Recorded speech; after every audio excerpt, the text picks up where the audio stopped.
Ordinary, the podcast that digs into the unusual, unorthodox, and downright unsettling beliefs found at the depths of the internet and the heights of paranoia. I'm your host, Dylan, and with me is the kinetic Brent and the kaleidoscopic Forrest. Whoa, dude. Forrest is very trippy. I like Forrest. Yeah. Whoa, he keeps changing colors, man. It is far out. Groovy, man. I dig it. Totally groovy, man. So, hey guys, it's Father's Day today. We're keeping with our tradition of mostly recording only on holidays. Yeah, So Father's Day. Happy Father's Love Day all the to all the fathers out fathers. there. You're doing a great job. Unless you're not doing a great job, in that case, get on it. Or Child Protective Services might have to intervene. yes, or that's it. Not that we're statists, but Oh, we are statists, as we we learned are. in I our forgot. Bleach episodes. I forgot. We are fully behind calling Child Protective Services when appropriate. Mm-hmm. Also, we have an announcement. We have a new patron. So we have a new shout out to give. Kimberly McLeese is our newest patron on Patreon. We thank you so very much. And if you would like to join Kim in being a patron, just go over to patreon.com/none-dare-call-it-ordinary. For only $1 a month, you can support us and the podcast. And more importantly, get us to our first goal, which is to have 10 patrons, which is more than con artist Sherry Shriner. So that is our first goal. For only $1 a month, you can get us there, and we would be greatly appreciative. Also, we wanted to remind everyone that besides Patreon, we also accept crypto donations, specifically Bitcoin at the moment. If you head on over to none-dare-call-it-ordinary.com/donate, our public address for our Bitcoin wallet is available, so you can also donate money to us that way as well. And as a new incentive, we want to reward our crypto patrons just as we reward our Patreon patrons. So we will be displaying the Bitcoin crypto addresses of our top 10 donors on our page. And we will give a shout out every episode to the top crypto donation wallet, asking our listeners to consider donating to you. That's right. Whoever our top crypto donor is at the time will get a shout out of their public address on every podcast to all our listeners. If you yourself would like to secure that top donor spot, consider supporting the podcast at none-dare-call-it-ordinary.com/donate. Yep. And just so everyone knows, our crypto wallets are empty. So that spot is easy pickings. One Satoshi is only a fraction of a cent. So even a fraction of a cent worth of Bitcoin gets us to shill your wallet. That's all it takes. Take advantage That's all of it takes. And as always, if you could please rate, review, and subscribe to our podcast on iTunes or wherever your podcasts are served. Okay, first for me personally, I did want to thank my amazing co-host here at Under Code Ordinary for tackling the cult leader Sherry Shriner last week without me, which I'm actually kind of jealous about, but whatever. Oh, you should be. That looked like great research. She isn't really, I don't think, the Michael Jordan of cult leaders, but more the Bo Jackson or Deion Sanders. It's all conspiracy for her. Everything you can think of, really. Yeah, versatile cult leader. Yes. I'm also glad that for our Father's Day episode, you could mention some sports figures. So once again, my dad will think what I'm doing is worthwhile. You're welcome. Yes. Also, since it is Father's Day, my dad. So that was the whole reason I missed last week. My father did have open heart surgery, and he made it through the surgery okay, no complications really, and Great. he is recovering rapidly, and Very everything's good. So we're all happy. Super But good. yes, Super good. that was good. Yeah, good news for all of us. Okay, so let me try to do my best impression of Forrest doing an impression of me, as he did on last podcast. So what are we talking about today, Dylan? Oh, that was incredible. That didn't sound like you. That wasn't bad. That sounded like you doing an impression of Forrest doing an impression of you. So Yeah. the layers deep So many. is truly layers. astounding. Yep. Truly great. But to answer the question, we are introducing our series on psychedelic cults. So we're going to continue the cult train, where some cults, they're really into anti-Semitism, maybe the British. Maybe they think FEMA death camps are being founded with guillotines aplenty. But some cults are primarily focused on the use of hallucinogenic substances, and we will be spending a few episodes focusing on them. In this episode, we'll give a bit of a preview of how the kind of psychedelic scene first started in the 60s, as well as a truly beautiful person, Bart Hughes, who you might not have heard about, but you will never forget him after listening to today's episode. And by the way, I just want to give a shout out to James Kent. James Kent is a psychedelic researcher and amateur theorist. Mr. Kent and I have started a friendly correspondence recently, and he was extremely helpful in pointing out some of the topics that we cover in the series, especially Bart Hughes and Trepanation, which, as Dylan said, we'll go into later. And if you want to check out Mr. Kent's work, I recommend starting with his podcast series, Dose Nation, on iTunes, which is excellent, I think. And I say this quite seriously, that Kent might be the only person in the psychedelic community that is reasonable and skeptical. It's very hard to come by. Yeah. No, I'm dead serious. I know. Anyway, I believe his voice deserves amplification and what's, otherwise just a giant amount of bullshit. So shout out to Mr. Kent. Check out Dose Nation podcast. I think you'll like it. And it's really funny. When Forrest first told me about James Kent, I did a little bit of Googling because I didn't know who he was. And there is so much hate for this guy. Oh, man. And it's entertaining, the hate he gets, because it's all incomprehensible. But people have a lot of strong feelings that don't make a whole lot of sense. I thought that the funniest thing I ever read about James Kent, of someone, the YouTube comment was, James Kent is to psychedelics as the Soviet Union is to architecture. That was like... What? Wow. Because I think the idea is that the socialistic architecture is like drained of warmth and humanity and all that. Yeah. Oh, I got So the idea is like James Kent takes the fun out of psychedelics by pointing out he's the brutalist psychedelic researcher. Okay, Yeah. I got you. I can see where they're coming with that. But seriously, that's the thing. He's maybe the only guy in the entire community that speaks the truth about psychedelics. I think that's the funniest part about it. But anyway, at least as far as I can find, if you want to find a community of lots of bullshit, I recommend the psychedelic community for sure. Oh God, yeah, yeah. And my primary resource I use in my part of the book is Michael Pollan's new book called How to Change Your Mind: What the New Science of Psychedelics Teaches Us About Consciousness, Dying, Addiction, Depression, Transcendence. So obviously we know Michael Pollan. He's not obviously in the drug scene at all. So he kind of comes in it from the outside looking in. But honestly, although he did in the course of the book, he did kind of get into it. Yes, he did do drugs in the book and all the stuff he writes about. Have you read the book, any of you guys, or no? No, I haven't. I have not read the book, but I've seen a lot of interviews with Michael Pollan and about the book, so I feel I know quite a bit about it. Yeah. Right. And it's kind of a mixed bag. The book is. I'll kind of go into why that is later in this episode, but I do recommend not just fans of Michael Pollan's work, but other people that may be interested in the psychedelic experience read the book. It's interesting enough to read, as his writings usually are. So anyway, and we are not getting paid by Michael Pollan. We're not to advertise his book. We're not. I just want to let everyone know that we're not shills. No, we're not, Mike. Except when we tell you. Sometimes we are, but it'll be clear. James Kent did give me $1 billion. Oh, okay, well that's fine. So the full disclosure right there. But so we'll start with a brief history of psychedelics. So between 1965 to 1969 was known as the psychedelic era. During this time, there was a distinct change in art and music, and much of which was spawned by the use of psychedelic drugs such as mescaline, LSD, psilocybin, and DMT. That rhymed. And generations since refuse to forgive them to this day for their war against culture.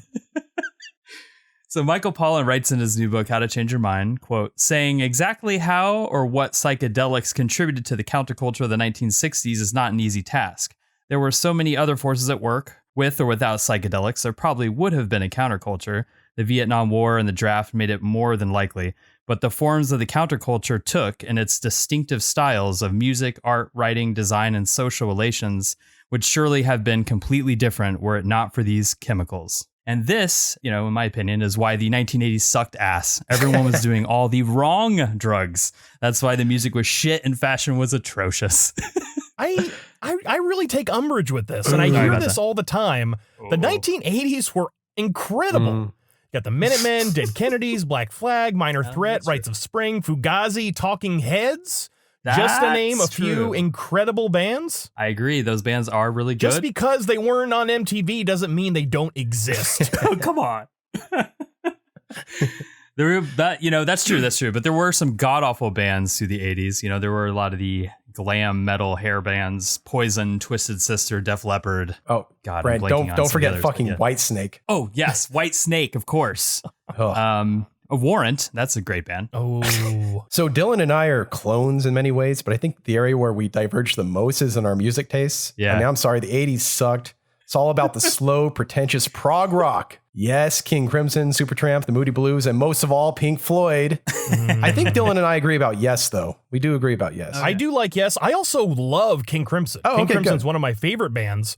And 80s King Crimson is great. Didn't they? They did start in the 70s, though. They started late 60s. Oh. Yeah, And late they've had 60s. Late 60s. Okay. And they've had a lot of different permutations. That's right. I think they were called something different in the 60s, weren't they? They were, I think they started. No, they started, I mean, they might have, not. but not a King Crimson expert. There was a version called King Crimson in the 60s, and they've had a lot of changes. I think like early 70s, Crimson is the best. Okay. In my humble opinion. Gotcha. So during this time, psychedelic drugs were used to encourage the breakdown of boundaries, the questioning of authority, the importance of unity and peace, with a focus on political awareness. Or as Hunter S. Thompson put it, quote, there was madness in any direction at any hour. You could strike sparks anywhere. There was a fantastic universal sense that whatever we were doing was right and we were winning. And that, I think, was the handle, that sense of inevitable victory over the forces of old and evil. Not in any mean or military sense, we didn't need that. Our energy would simply prevail. There was no point in fighting on our side or theirs. We had all the momentum. We were riding the crest of a high and beautiful wave. But, you know, honestly, the phrase winning really has been ruined by Donald Trump, hasn't it? So that's just ruined. Yeah. Somebody drain the swamp. This place is a fucking reptile zoo. And somebody is giving booze to these goddamn things. Oh, God, that movie is so funny, though. I don't know if it's booze, but it definitely is McDonald's. Yeah, absolutely. I like this quote because I think it's so emblematic of the 60s hippie movement, is that basically the attitude is we don't have to do anything productive or constructive. We just have to get high and things are going to turn out great. Like, yeah. Yeah, well, I mean, you do have to do some things, we know for sure. Like take adrenochrome with your lawyer, pass out in a bathtub, and fill a room full of water with uneaten sandwiches. So just gotta do that first. Yeah. You people voted for Hubert Humphrey and killed Jesus. Oh man. Oh man. Ooh. So it wasn't just Hunter S. Thompson who explored this, the using of psychedelic drugs to, quote, expand their consciousness. There are others such as Ralph Metzner, Ram Dass, Alan Watts, and Timothy Leary. Woohoo, Tim Leary. My favorite. I'm kidding. He has a lot of ideas. Yes, he does. So LSD was the leading drug of choice at the time by many of these psychedelic gurus. LSD was first synthesized by Albert Hofmann on November 16th, 1938, while doing pharmaceutical research on the medicinal plant squill and the fungus ergot. And if you want to know what it's like to have a full-blown ergot trip, listen to our very first series on the Book of Revelation. Nice. Man, I imagine if John of Patmos got a hold of LSD instead of ergot, it would somehow be trippier than it was. I don't even know how that's possible. God. It would have been astounding. Aged in a rage wine, the extreme blend. It'd be just ridiculous. Those grapes are even madder. So Hoffman set his research aside for a few years, but after 5 years, he revisited his work. While resynthesizing LSD, Hoffman accidentally absorbed a small portion of the drug through his fingertips. This little piggy went to market. This little piggy stayed home. This little piggy had roast beef. This little piggy got stoned. Whoa. So. On a serious note, I didn't learn until recently that the piggy who went to market was a piggy being sold for roast beef. I thought it was... I didn't know that either, actually. An anthropomorphic pig, like going, I'm going to buy some, I don't know, herbs and spices or whatever. No, that pig's getting destroyed. For himself. Yeah. Oh, God. Yeah, I think it was Arby's, actually, who came up with the nursery rhyme, if I'm not mistaken. Oh, yeah. That makes sense. That makes sense. By the way, didn't the last piggy squill all the way home? Come on, Brent, I'm picking up the pun slack here. Fuck, I missed it. You missed it. I missed it. That sucks. Anyway, So here's a quote of Hoffman describing exactly what he felt as the LSD went into his bloodstream. Quote, affected by a remarkable restlessness combined with a slight dizziness.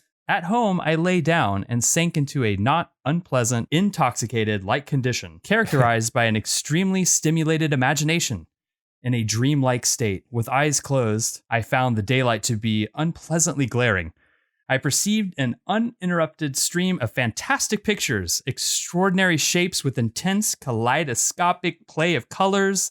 After about 2 hours, this condition faded away. Then Hoffman stumbled over to his modern-day 1930s music collection, put on the phonograph, the most trippy swing music he could find, and passed out.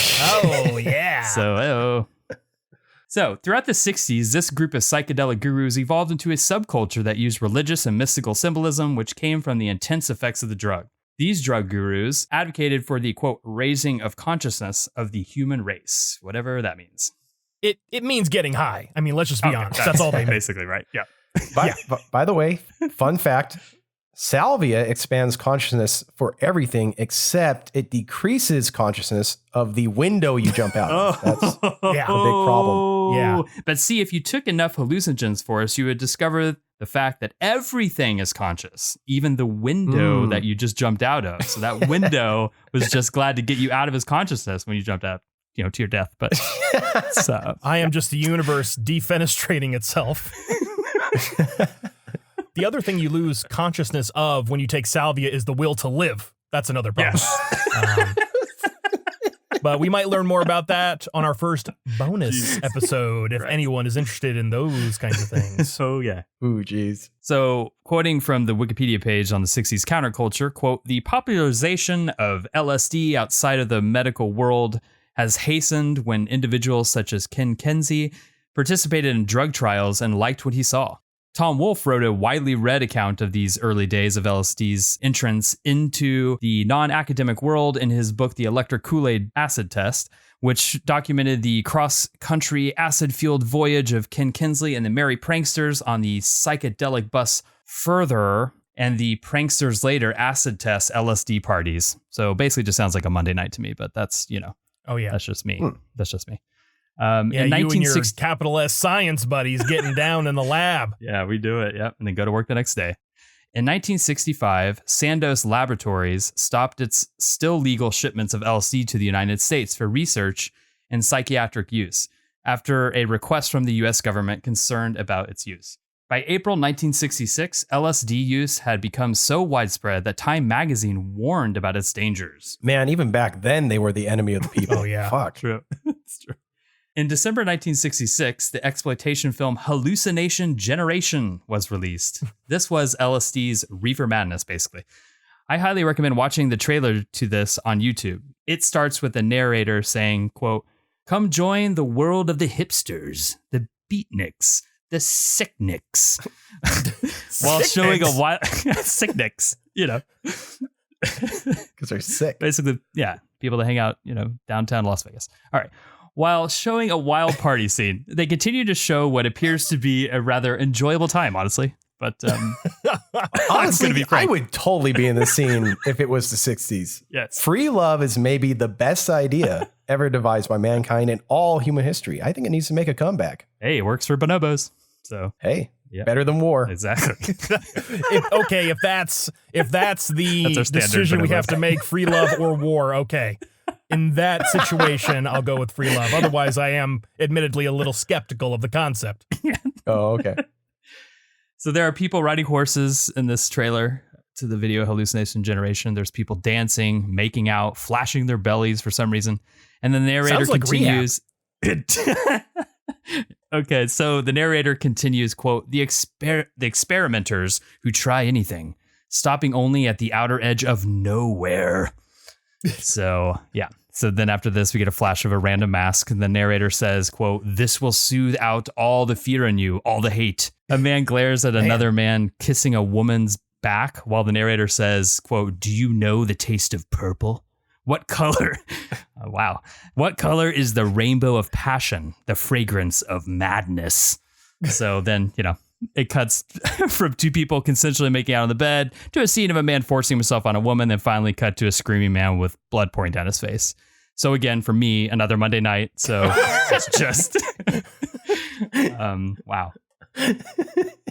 Actually, the key may be you need to watch Hallucination Generation while hallucinating on LSD, and then it will actually be very impressive, well-researched documentary. I don't know. As we'll learn later, taking LSD is right to have a really good scientific, scholarly mindset. That's so true. There were other fun anti-psychedelic drug propaganda videos besides Hallucination Generation, such as The Trip in 1967 and Psych Out in 1968.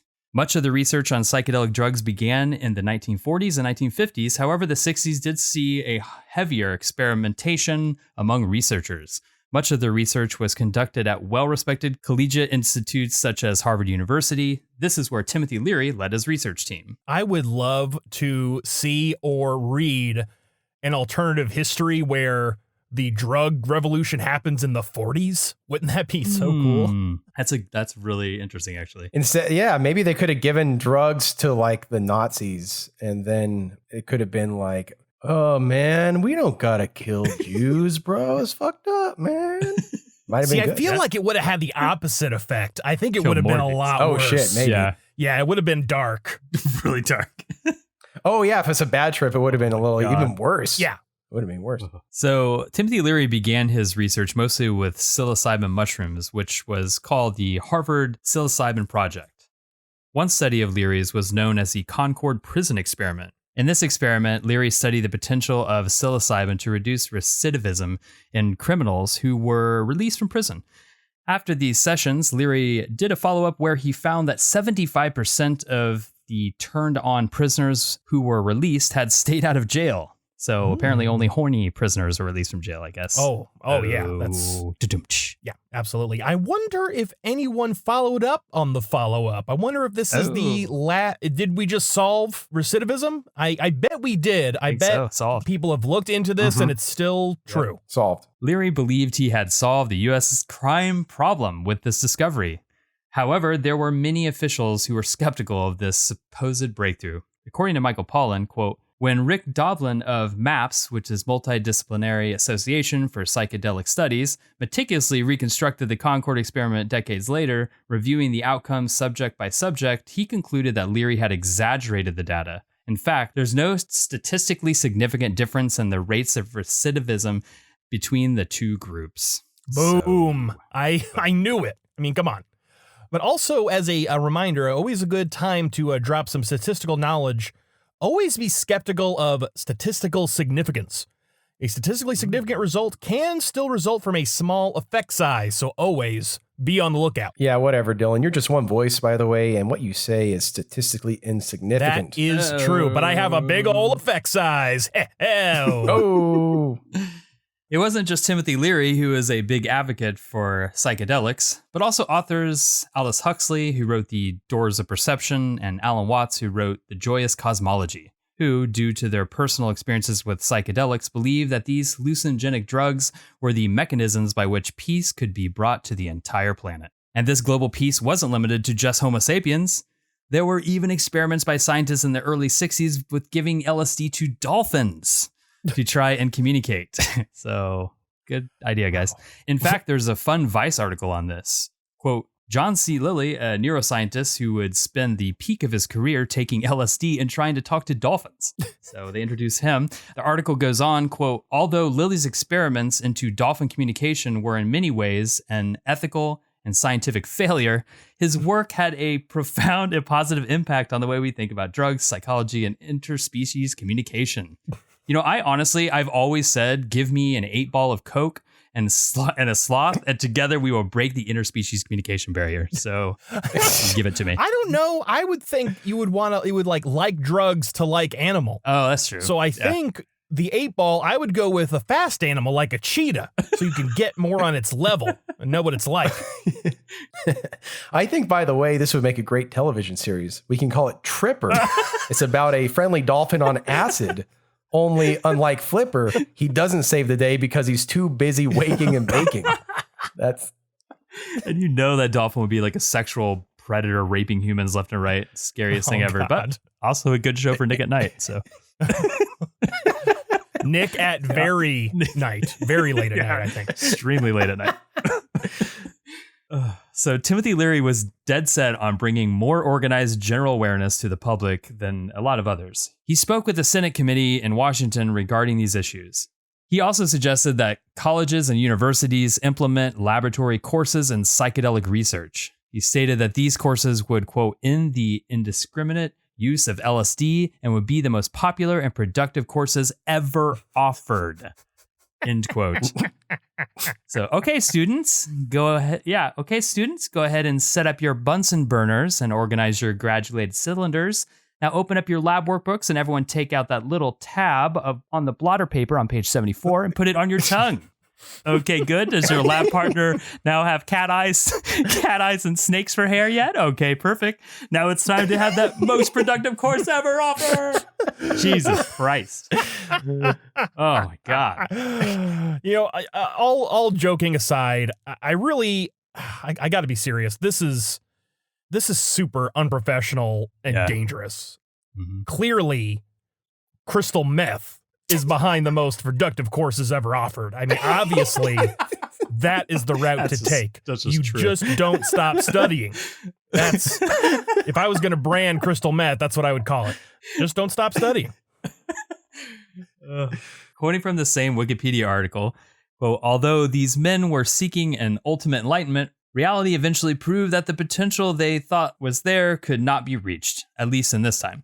The change they sought for the world had not been permitted by the political systems of all the nations these men pursued their research in. So, yeah, the political systems were the problem with the whole peace through tripping initiative. Yes. Mm-hmm. That was the problem. So Ram Dass states, quote, Tim and I actually had a chart on the wall about how soon everyone would be enlightened. We found out the real change is harder. We downplayed the fact that the psychedelic experience isn't for everyone. I mean, it's for dolphins and a handful of people only. Come on. It's just true. Also, I'd love to see this chart. Did they indicate each individual as they were enlightened on this chart with like a piece, like a paper cutout of a human, just like endless paper cutouts? It's like, here we go. Yeah, who was on that list of people? Those two. It was the same list that Eisenhower got of all the people who were abducted. That's the same list. That's right. That's so true. Who do you think invented LSD? Albert Hoffman, Alien Hoffman? It's all coming together. They're both A's. Also, this chart on the wall, I think it went about as far as Steve Bannon's chart on the wall of Donald Trump fulfilling all his campaign promises. Remember that one? It went about as far as that one. So continuing from the wiki page, quote, Leary and his team's research got shut down at Harvard and everywhere they relocated around the globe.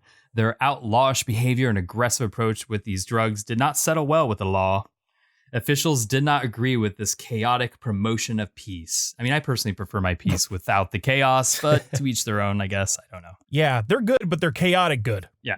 It's a certain kind of personality. Research with psychedelic drugs and those who conducted it was a radical understanding for the vast majority of the world. However, it did create a change. A ripple of curiosity was created as a result, and the wave is continuing to swell.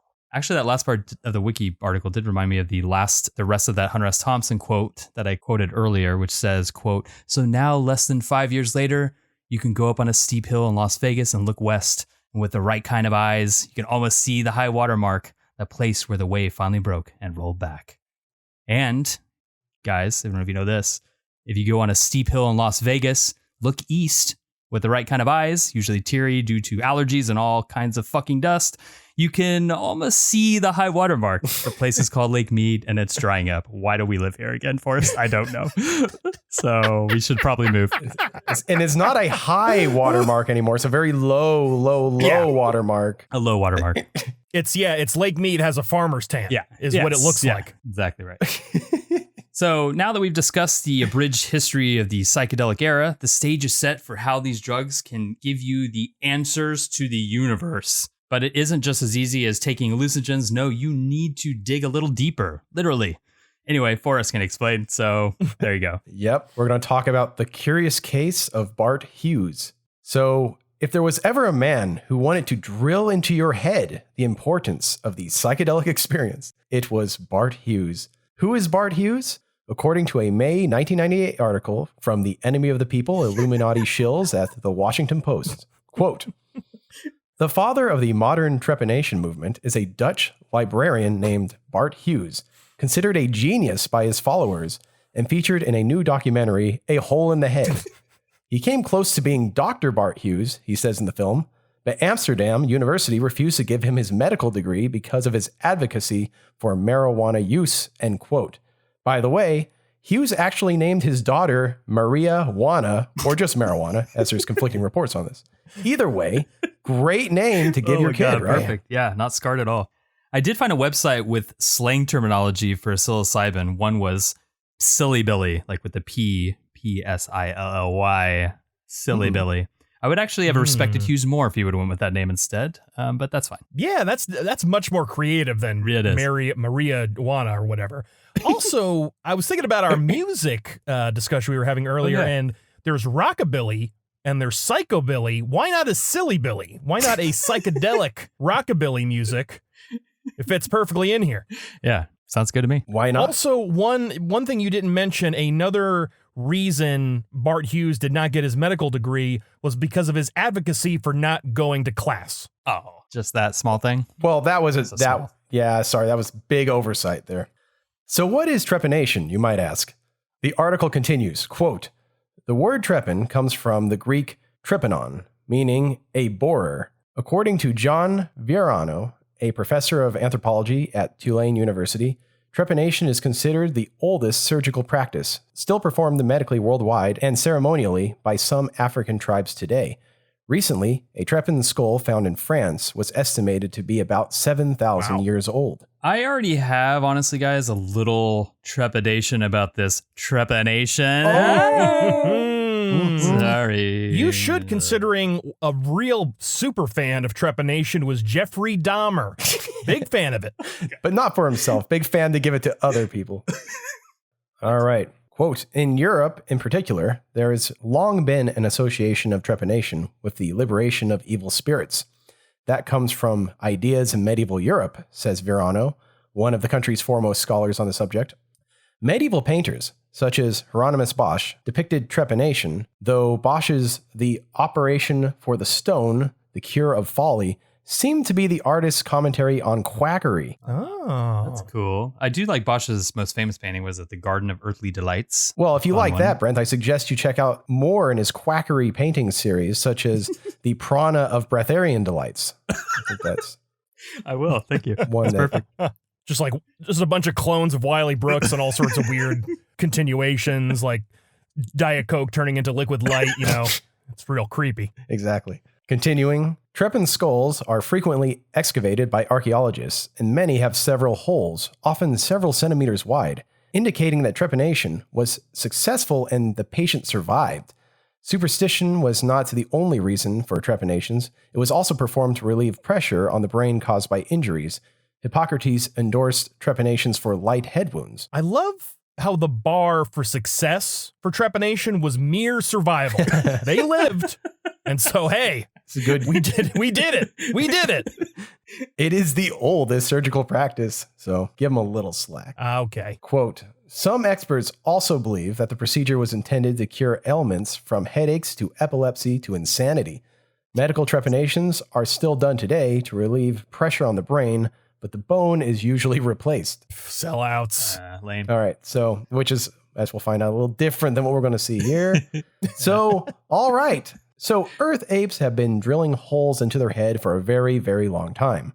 So, what does Bart Hughes bring to the table? Quote, fueled by experiments with LSD and other drugs, Hughes concluded in 1962 that consciousness is related to the volume of blood in the brain, or what he called brain-blood volume. That's one word. Oh, yeah. Hoping to increase his brain pulsation and blood volume, he trepanned himself and preached the benefits to others around Europe. He wrote a book, Trepanation, The Cure for Psychosis. Also, big stress on the word concluded. He concluded that consciousness is so related. I just want to flag that. Yeah. Also, if it's volume, wouldn't you have to put like a bag on the hole so you could have like more room for there to be like more volume of blood? Like I would think if you just trepan yourself, it's just going to all leak out. I don't know what I'm missing here. I don't know what I'm missing either. He needs like a colostomy bag for his brain blood. I do like how in James Kent's Dose Nation podcast, he points out the extreme irony of somebody saying, this is how you secure psychosis, and then drilling a hole in their head. Yeah, right. Like, no, he's like, no. This is Wait. This is a symptom of psychosis, not the cure. Yeah. And the other great part is James Kent said, this is, really extreme dedication to going like with your scientific hypothesis. But there's a much simpler course of action you could have taken. You could have found people that accidentally got holes in their heads from things like, I don't know, the World War that just happened, and see if these purported effects were true. But he went all the way. We can't just sit around and wait. I mean, honestly, it does make more sense with the hippies that they would just sit around and wait for somebody to just accidentally put a hole in their head. Well, it's funny too. Bart Hughes, because when he had a can-do attitude. James Kent talks about the psychedelic community at the time when they first heard this. It wasn't like, oh, that's crazy. It was, everyone was like, that makes sense to me. So anyway, oh, God. Fun fact, by the way, Hughes was quite literally fueled by LSD when he came up with the idea. And as we all know, LSD is a reliable pathway to objective Absolutely truth. right. Obviously, yes. But only when it literally fuels you, though. You can't get this. You can't let this food and water junk get in the way That's true. of your pursuit of knowledge. Fast days Just before. gallons and gallons of LSD. Jesus Christ. So a certain Amanda Feilding, who we'll get into later, says of LSD that it will, quote, get deep down in the brain and reset the wish to get better, like shaking up a snow globe. Well, that only works so, if you have Christmas on your mind. Also, it's not, I don't think that's a good thing. No. I don't want my head shaken up like a snow globe. It doesn't seem Me neither. a positive effect. Yeah, during Christmas time, I'm not, like as I'm curing my cancer with standing above a mistletoe, I don't see a snow globe and think, I should shake that. Like, my head should be like this. Shake this. This is ridiculous. Makes no sense. So Michael Pollan mentions Feilding in his book, How to Change Your Mind, saying Amanda Feilding believes that, quote, Homo sapiens have been compromised ever since our species began standing upright. LSD, Feilding believes, enhances cognitive function and facilitates higher states of consciousness by increasing cerebral circulation. Wow, that's like the most extreme anarcho-primitivist view I've heard. I know there are, I think like Zerzan, for example, sometimes says that we need to get rid of language, get rid of technology. She wants to get rid of, bipedalism. I mean, that's going way back. No. Actually, okay, so I did want to interject here. Sorry, Forrest, but I just wanted to say, so this is the portion when Pollan in his book talks about trepanation, starting with, quote, this deserves a brief digression. Well, I mean, I would probably go into more, but okay, Michael. Yeah, so no need to linger on this little problem of drilling holes into your head while on LSD. I guess we'll just move past that. I was reading, that page was like, what? So I also want to shed some criticism too on the book here because, he really, he lets Feilding off the hook. Michael says in the book, quote, but while Amanda Feilding may be eccentric, she is by no means feckless. Okay. Her work on both drug research and drug policy reform has been serious, strategic, and productive. In recent years, her focus has shifted from trepanation to the potential of psychedelics to improve brain function. When he let her off the hook, was that the trepanation hook? Because I mean, someone's got to do it. Yes. It was literally the hook. As Kent says in his podcast, Feilding is a kind of a mixed bag. The irony of Pollan writing about not just Feilding drilling a hole in her own head, but literally pushing her trepanation initiative for the general public to Parliament on the same page of this book is worth noting.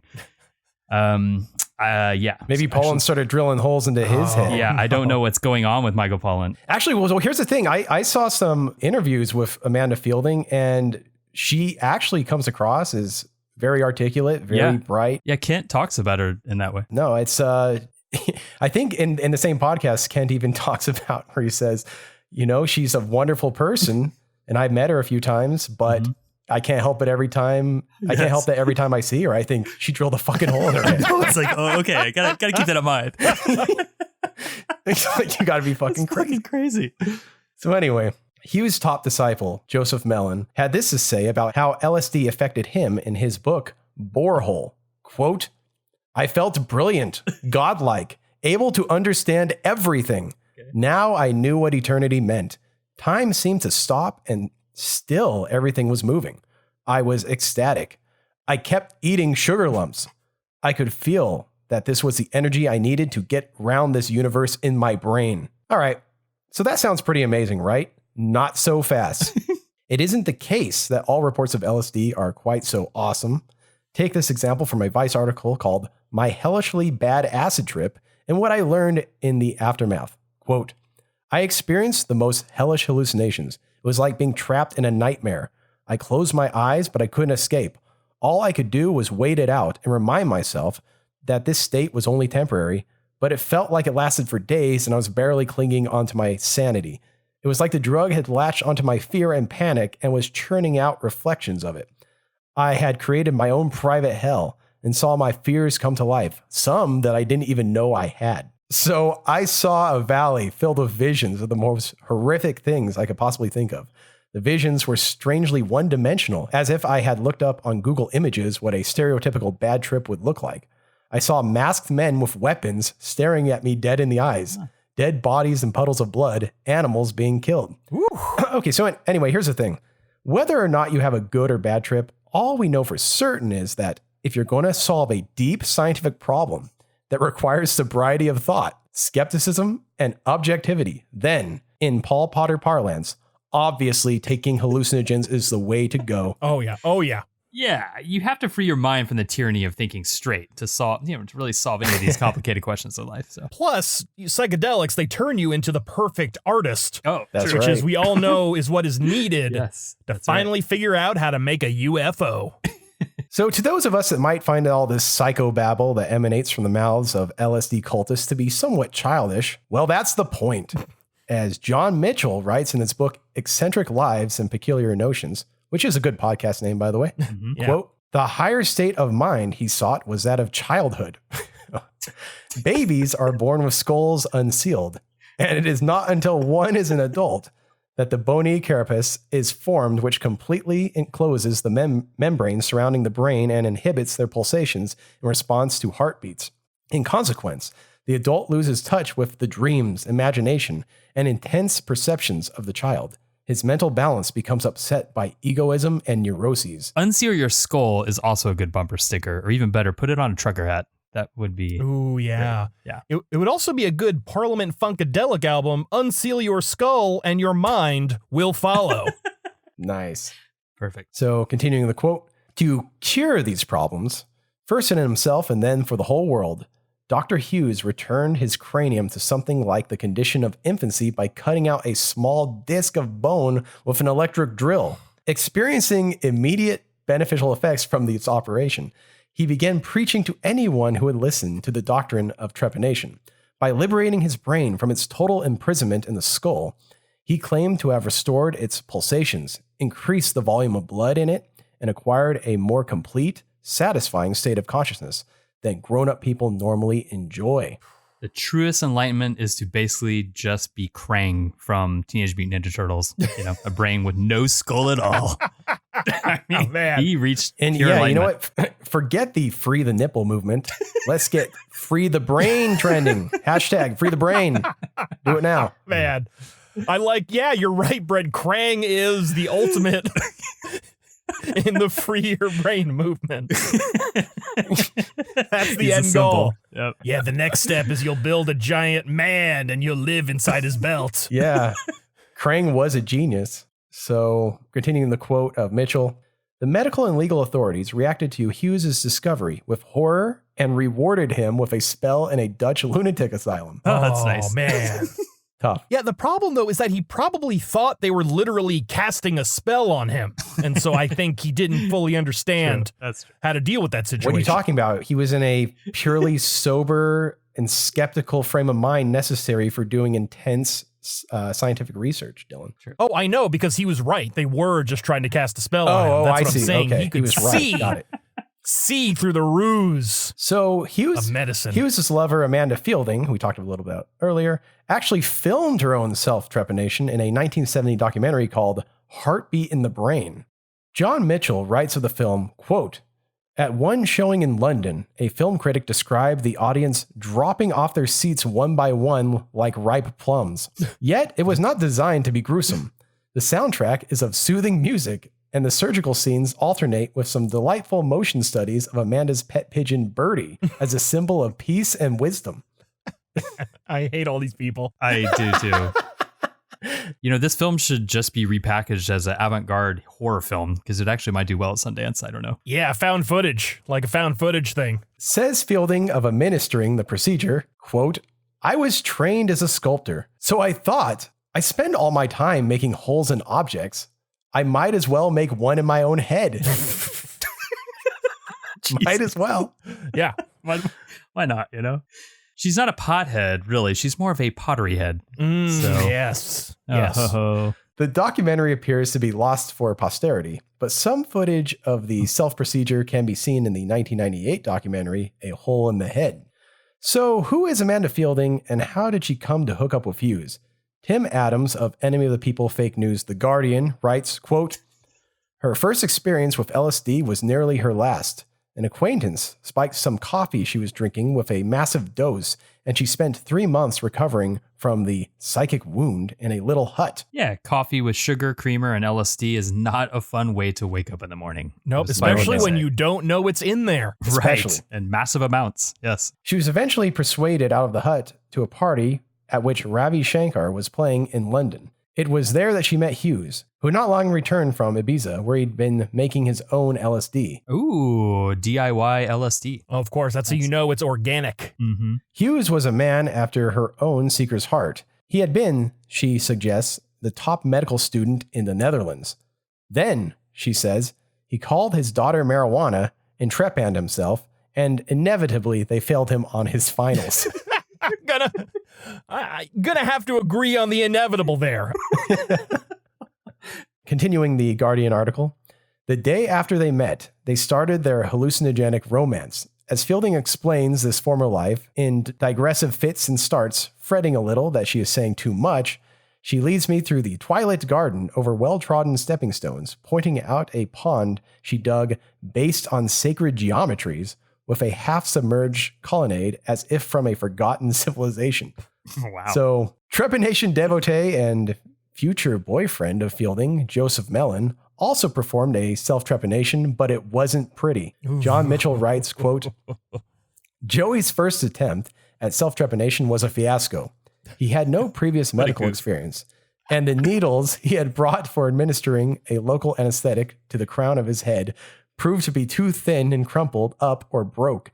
Next day, he obtained some stouter needles, took a tab of LSD to steady his nerves, and set to in earnest. Actually, I think you first need to drink bleach before stabbing yourself in the skull, if I'm not mistaken. Oh, yeah. I don't know if that's standard these days, but Yep. Also the phrase he, quote, took a tab of LSD to steady his nerves. I really enjoy that phrase. So that's lovely.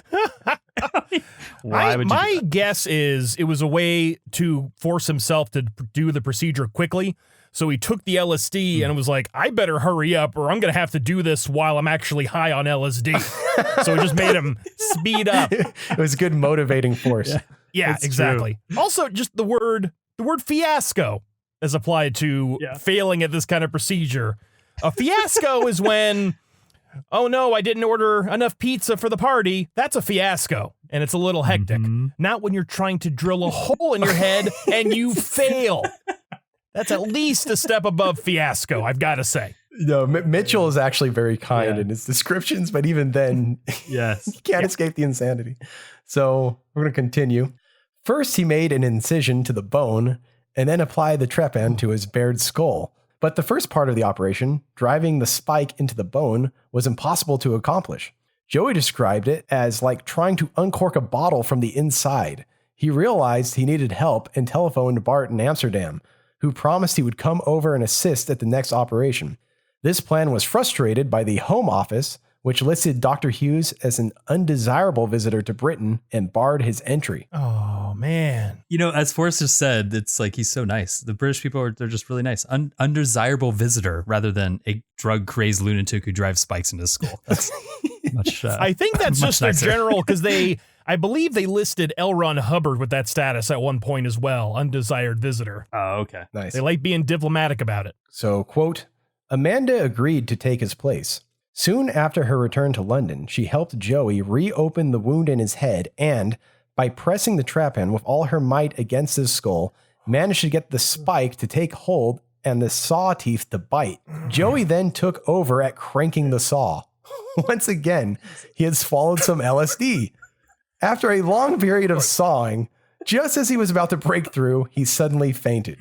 Amanda called an ambulance and he was taken to a hospital where horrified doctors told him that he was lucky to be alive and that if he had drilled a fraction of an inch further, he would have killed himself. God damn. Come on. These doctors just do not get it. He was this close to enlightenment. The problem is that these doctors needed to take massive doses of LSD and then treat Joey. Come on. This is also a really weird Friends episode. I don't know. Joey is getting fucked up here. The one with the trepanation. Yeah. Can't you get it through your thick skull, Jolie, that this is fucked up? Joey's response would be, no, I literally can't. I'm trying to drill through bone here. Oh. And then he looks at the tab of LSD and says, how you doing? And then he takes it. And then he passes out. I think that's how that episode ends. Cliffhanger. Yes, that's a season. That's a series finale, I think. Yeah. It just ends. Yeah. All right. So now you would think that since Mellen didn't know what the fuck he was doing and he nearly killed himself, he might have learned from his past 2 attempts and would have stopped. But you'd be wrong. Oh, Mitchell continues, quote, there followed a period of embarrassment as the rumor went around London that Joey Mellen had trepaned himself, whereas in fact, he had failed to do so. So it's even worse. They thought he was drilling skulls and they thought he trepaned himself, but he failed. Yeah, now he's just a failure. He's a failure. He's a double failure. God. He's a failure in the mainstream and the fringe all at once. Oh my God, worse. Anyway, continuing the quote, as soon as possible, therefore, he prepared for a 3rd attempt. Proceeding as before, but now with the benefit of experience, he soon found the groove from the previous operation and began to saw through the sliver of bone separating him from enlightenment, or as the doctors had predicted, instant death. Man. That's a high risk, high reward scenario right there. Mellen himself describes what happened next. Quote, after some time, there was an ominous sounding slurp and the sound of bubbling. I drew the trepan out and the gurgling continued. It sounded like air bubbles running under the skull as they were pressed out. I looked at the trepan and there was a bit of bone in it. At last, on closer inspection, I saw that the disc of bone was much deeper on one side than on the other. Obviously, the trepan had not been straight and had gone through at one point only. Then the piece of bone had snapped off and come out. Oh. I was reluctant to start drilling again for fear of damaging the brain membranes with the deeper part while I was cutting through the rest or of breaking off a splinter. If only I had an electric drill, it would have been so much simpler. That's literally the end of Pi, isn't it? It's like, horrible. Amanda was sure Gross. I was through. There seemed no other explanation for the slurping noises. I decided to call it a day. Wow. At that time, I thought that any hole would do, no matter what size. I bandaged up my head and cleared away the mess. End quote. And the hole in his head grew three sizes that day. Jesus Christ. I must stop enlightenment from coming, but how? These hippies with their noise. And it's funny, you won't have to change the song. Hoorah, hoorah. That sounds like some 60s shit. It's already psychedelic enough. Fuck me. And so God, I'm sorry, one last thing I have to get out. The slurp just gets me to the core of my being. Yeah. I like the air bubbles. This gives me. I like the air bubbles trying to move out from the skull, just like coming up. Yeah. Jesus Christ. That. Wow. All right. And so now that Mellen had finally drilled a hole in his melon, you'd think he'd be done with this nonsense and move on. But no, he didn't feel very enlightened after his procedure, so he went further. Quoting Mitchell, God. There was still doubt in his mind as to whether he had really broken through, and if so, whether the hole was big enough to restore pulsation to his brain. The operation had left him with a feeling of well-being, but he realized that it could simply be from relief at having ended it. Can you guys imagine the feeling of well-being he would have had by not drilling a hole in the skull in the first place. That would have been something else. It would have been great. I think this is what the song Break On Through to the Other Side is about. I think I finally understand those lyrics. Continuing Mitchell's quote, to put the matter beyond doubt, he decided to bore another hole at a new spot just above the hairline, this time using an electric drill. God. Oh, I think Lowe's actually missed a advertising opportunity here too, but whatever. Lowe's or Home Depot. And actually at this point his head is basically just turned into Swiss cheese. He should probably I guess he's just like the purest form of the cheesehead, the Green Bay Packers fan. I think that's right. Gross. And another sports reference think about for your dad there. Using an electric drill just to bore a hole in a wall. And how worried I get that it's going to be too deep. Yes. Like how I like it really like, I got to be careful. So I'm super careful. I always I'm so careful. I even use the little detectors that detect wiring in the wall before drilling through. Yeah. And your brain is all wiring. Just stay away from it. Yes. God. And you do it yourself. It's amazing. Oh God. Anyway, there should at least be like a guy that you put on the drill so you've gone deep enough. Yeah, exactly. Yeah, it's like guards like on a razor blade when you're shaving your head. Yeah, exactly. Like something like that. Yeah. So continuing, Mitchell. In the spring of 1970, Amanda was in America and Joey did the operation alone. He applied the drill to his forehead. But after half an hour's work, the electric cable burned out. Oh. Once again, he was frustrated. An engineer in the flat below him was able to repair the instrument, and next day he set out to finish the job. Do you guys think the neighbor below him had any idea what he was using this drill for? I hope not. I mean, I'm happy that I'm happy to help you fix your drill there, Joey. But might I ask, what's that hole doing in your head? You okay? Just repair my drill, you git. Oh. I need my enlightenment now. Oh, man, he definitely does need some enlightenment. He's real mean. He's just covered in blood. Oh, Quoting Mellen, this time I was not in any doubt. The drill head went at least an inch deep through the hole. A great gush of blood followed my withdrawal of the drill. In the mirror, I could see the blood in the hole rising and falling with the pulsation of the brain. The result, at least subjectively, appeared to be a success. Quoting Mitchell, the result was all he had hoped for. During the next 4 hours, he felt his spirits rising higher until he reached a state of freedom and serenity, which he claims has been with him ever since. Good for him. Yeah. So since Mellen, Feilding, and Hughes appeared to have reaped the benefits of drilling holes in their head, is there any objective evidence for Hughes's hypothesis? The answer is no. And were you really expecting anything different? What? Well, I think you have to be on copious amounts of LSD to actually proper assess the data. Though. That's true. Yeah, sure I agree. Thoroughly enlightened. Well, here's the thing, guys. It would be bad enough if there was simply a lack of evidence for the proposed benefits of drilling a hole into your head and going ahead with it anyway. But it gets worse. Going ahead with it. God.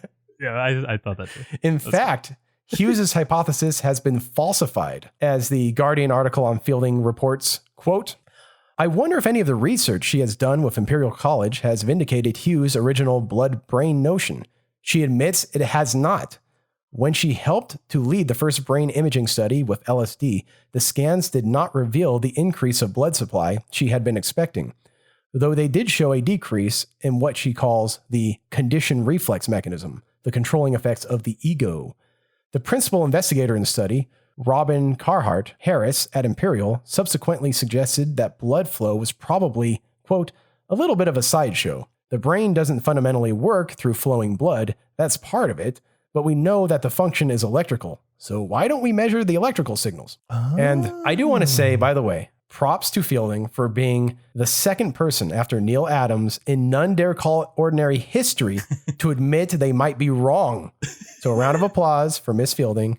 Yeah, it's a low bar, but this is a low bar podcast. So relatively speaking, this is huge. Good for her. Good for her. And we have so much excavation to come to find the lowest bars in future episodes. We need to have a hall of fame for people who are not totally 100% deluded. That's good, yeah. And the fact, if someone that drills a hole in their head is not 100% delusional, you got a chance. All right, so we're going to talk a little bit about the cult of trepanation. So far, this seems to be a cult of three. But who else is doing this shit? Where can you get the procedure performed? When Vice asked Mellen this very question, Mellen responded, quote, I heard there's a guy doing it in Mexico for $2,000, and you can get it done in Ecuador and Egypt. There are doctors who will take your money, but we're talking a lot of money here. Bart always thought there should be an automat, a little booth where you go and put your penny in the slot. A penny for your thoughts by drilling through your skull? It's like the suicide booths in Futurama, where you just walk in and get trepaned. Mellen is unequivocal in his stance that trepanation is for everyone. Quote, well, I think it should be for everyone. The simplest thing is this. The human being needs more blood in its brain. And this isn't a great high. It's just restoring you to that youthful level of vitality. This vitality that you lose when you hit adulthood. But it could just be done with an injection at birth. You could inject the cells around the fontanelle so it never seals. It would be very simple. End quote. And even though Mellen distinguishes getting high from trepanation, he also thinks getting high is for everyone as well, including dictators that control nuclear arsenals. Oh, yeah. Quote, when you get high, you transcend the ego. You get above the ego. When you are high, you can see people operating on this level, and you can see where you have been operating on this level also. You are given an objective view as opposed to a subjective one. And that is the great beauty and great value of getting high. I think everyone should get high. And I think that Vladimir Putin should drop acid. Oh my God. Speaking of Vladimir Putin, can you guys imagine Trump on acid? I don't think that even in the entire oeuvre of H.P. Lovecraft's Cthulhu mythos, that there's anything even remotely terrifying as that thought. Honestly, I think if Trump took acid, I don't think he would change. I think he would be exactly the same. It'd probably be, pretty much exactly the same. Yeah. Which is actually very scary. Anyway, so just how many people have joined this movement? Luckily, by all indications, it seems to be pretty insignificant. Thank goodness. Yeah. The gospel was largely spread by a certain Peter Halverson. The Japan Times in 2001 reported, quote, Peter Halverson, a 54-year-old American who trepanned himself in 1972 after suffering acute depression, says he knows of 60 others who have undergone voluntary trepanation for similar reasons. Indeed, he's in regular contact with many of them all over the world through the International Trepanation Advocacy Group, of which he is director. By the way, they have a group. I visited his website and it's down the last time I visited, so thank God. But anyway, man. That's too bad. Halverson explains his motivation for getting the procedure done. Quote, I was very much a sealed skull adult, and I was struggling with that. After the trepanation, I felt a positive lift. There's no doubt trepanation is an enhancement. That's the worst. Yeah, that's the worst insult ever. God, you're so lame. You're such a sealed skull adult. Free your mind what from a fucking skull tard. Your mind from your skull, bitch. Oh, and by the way, it turns out that some people don't need the procedure done because I guess they just naturally got a hole in their head. Halverson claims, for example, quote, John Lennon asked Hughes to trepan him, but Bart told him he was a third eyer, so he wouldn't notice any difference. Oh man. God. Yeah, because if you drilled a hole in John Lennon's head, you know his third eye would have peeked through that little hole, and that's just creepy. So it's not a good look for your procedure if someone asks, "Hey, I want to be trepanned," and they say, "Oh, you've got a third eye. It wouldn't do anything to you." Yeah. So obviously, it's not that great. If you can't tell that you already have a hole in your head, clearly, it's not that great. When the Japan Times asked Halverson to explain why he thought Hughes' theories had any merit, he said, intuition. Bart is an intuitive scientist. He doesn't use instruments to get to his conclusions. Yep. Oh, man. An intuition-based science without instruments? Sign me up. That sounds so much easier. Yeah, you just stare. You just stare at the lab samples and be like, yep, asbestos. Yep, that's no. it. That is what just it go is. with your gut. Yep. Go with your gut industries. Oh, man. So the Japan Times talked to some experts that weren't very impressed by the purported benefits of trepanation. Here's what some of them had to say, quote, Takemitsu Fujimaki, a professor in the neurosurgery department at Taikyo University in Tokyo, agrees that trepanation can increase cerebral blood flow in some head injury cases, but not blood volume. Hence, for a normal subject, boring a hole in their skull would be of no benefit, he says. Oh, so enlightenment isn't a benefit? Oh, please, come on. No. Not to these squares in the medical industry. God. Here's another square. Keiji Kawamoto, a professor of neurosurgery at Kansai Medical University, agrees. Quote, if chronic subdural hematoma is removed by trepanation, it is clear that consciousness will be improved. But I have no data showing the consciousness level can be improved by trepanation in the case of a normal person. He says, however, that Hughes' hypothesis could be similar to the reason why trepanation was practiced in the past and why it is still used today among some African tribes. Kawamoto's own research into trepanation has taken him to Peru and Bolivia, where more than 1,000 trepan skulls, more than from the rest of the world combined, have been found. You know, also, I think we've just solved the mystery of the crystal skull that we speak about in our past series on crystal healing. It just needs to be japanned. It's got to release the that energy. makes sense. Excellent. I also You solved it. I solved it. how, so we see it with Mitchell, and we're also seeing it with Kawamoto, the intense patience with this idea and the kindness to which it's treated. Like, you know, Kawamoto kindness. isn't going, no, you fucking idiot. You shouldn't bore a hole in your fucking head. He's just like, well, actually, you know, there are some scenarios where, you know, people have problems, but in a normal skull, it's just not going to have the benefits that you want to see. It's just, wow. I salute them. They're very nice. The British and the Japanese, very nice people. Yes. So many excavated skulls reveal just one trepanation, indicating that the hole, often made by scraping or sawing out a section of the skull with a stone or saw, was likely made as a one-off medical operation, Kawamoto says. However, as other skulls have several holes, he believes that in such cases, medicine men may have promoted trepanation to treat psychological conditions. At the slightest recurrence, he suggests, patients would seek further treatment and another hole would be made. A glory hole, if you will. Now, correction, there Horrible. is no glory in these holes. That's true. No glory to be found. Takeo Suzuki, a paleopathologist who has studied aspects of trepanation in the United States, takes this a step further. Quote, after any surgical operation, the patient often believes a kind of renewal process has occurred. It's a mood enhancer, a pick-me-up. Trepanation may have a similar impact.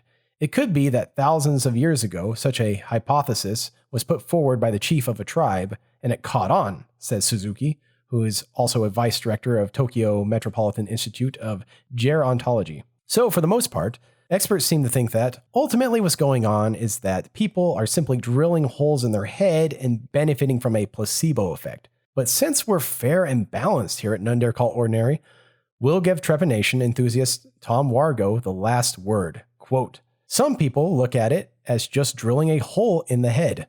I look at it as removing a piece of skull from the head to correct something that went wrong in nature. Got it. Got it. I actually blame Yahweh. As Christopher Hitchens would say, that's some design. Yeah. Clearly, the celestial dictator, if he existed, could at the very least have gotten sufficient blood flow to the brain right. I mean, what an asshole. Yeah. Yes. If you look at how the eyes are connected to the occipital lobe, I mean, it's beginning to make a lot of sense. All sorts of mistakes are being made. And so that is it for our first episode on psychedelic cults. So, Brent, Forrest, what did you learn in today's episode? What most stuck out to you? Yeah, I was just going to say, I recommend not putting electric drill to your head, personally. Yep. I just want to tell people that's a bad idea. I have done some hallucinogens, and I guess we'll discuss this later in maybe a bonus episode for patrons. But I never wanted to do that. So that's just something that should never happen to any human. Also, like this idea of, getting some sort of major enlightenment out of this, some sort of answer to the universe is just ridiculous. I would say the best idea is to treat maybe like a hallucinogenic experience as like a dream. You had a dream. So they're fantastical, they're maybe even profound. But after you wake up, there's not really anything of any importance to be gleaned from them other than, you had a good time and you didn't really gain anything. So we should stop talking about it that way. And I think, like Forrest said, James, I think Kent really does a really, really, really, really good job of discussing this in his podcast. And I'm actually really addicted to that now. I can't stop listening. I started at the beginning of it, just plowing through them. But Kent also describes, I know he was talking about this whole, and one of the episodes he was talking about being high forever. Like that, this is this goal of being high forever, which frankly sounds like a fucking nightmare to me. But it's like, God. What? Right. And so, I mean, he says like the whole reason for getting high feels so good and amazing is because it's different from when you're normal in your everyday life. Right. And, and having this contrast that makes, being so high so great. So this doesn't really make sense to be permanently high. And it's just. Right. And how the brain will adapt. Like, so even if you trepan yourself and it gave some kind of effect, eventually that's going to, the brain's going to just adapt and that's just going to become your normal state anyway. Yes, exactly right. You're just going to have to go to the Swiss cheese model. Just keep on doing it. Swiss cheese. I mean, so one thing that is interesting to me is what would drive somebody to do something like this? And there is some kind of weird, like mythical appeal. So there is this trope in mythology of, paradise lost type idea. Mm-hmm. And they talk about how when you're a child, you don't have skull matter in that certain part of the brain. And then the idea is that as the skull matter starts to grow in, you start to lose certain perceptions you did as a child. And I know from like my experience, like there was this weird period where from about 12 years old to 18, it did seem like the world just got more dull and my imagination became more dull. Like, for example, I remember as a little kid, I could daydream and it would be like almost like a full on hallucination. Yeah. And that ability was lost later on. So maybe, I don't know, maybe there's people like me that had that kind of quote unquote ability. And I don't know, maybe they hear this idea come from this guy and then they want to get that back. So they'll do anything to get it back. And maybe that's why they drill a hole through their head. I don't know. I think also being high on LSD 24/7 can also help. I think that's can probably also actually be a causal factor. Yeah, no, just toss my theory out the window. That's what happened. They took LSD and said, let's drill holes in our head. Well, and so with that, once again, we are done with our first episode in our Psychedelic Cults series. As always, you can reach us on social media at NDCIO on Twitter and at None Dare Call It Ordinary on Instagram, where we most certainly will post some of these fun Trepanation videos and photos so you can really get a good look at them. If we had to look at them, so do you. Also, if you think we got something wrong in any of our episodes, we are always collecting information for a None Dare Call It Wrong series where we can present all the ways that our listeners have shown how we just got the facts wrong or our speculations were far too speculative. And you can always reach out to us on social media or send us an email, nonedarecallitordinary@gmail.com. And if you want to be a patron, you can go to patreon.com/None Dare Call It Ordinary. For only $1 a month, you can help us reach our first goal to have more patrons than Sherry Shriner, who is a dead con artist. She's got 10 patrons, and she's got 9 patrons, excuse me, and we need to get 10. That's our first goal. We're on our way there, but we need you to help us, and you can for only $1 a month. Lastly, nonedarecallitordinary.com/donate. To become a crypto patron, you can find our public address where you can donate Bitcoin to support the podcast. And with that, we are doomed.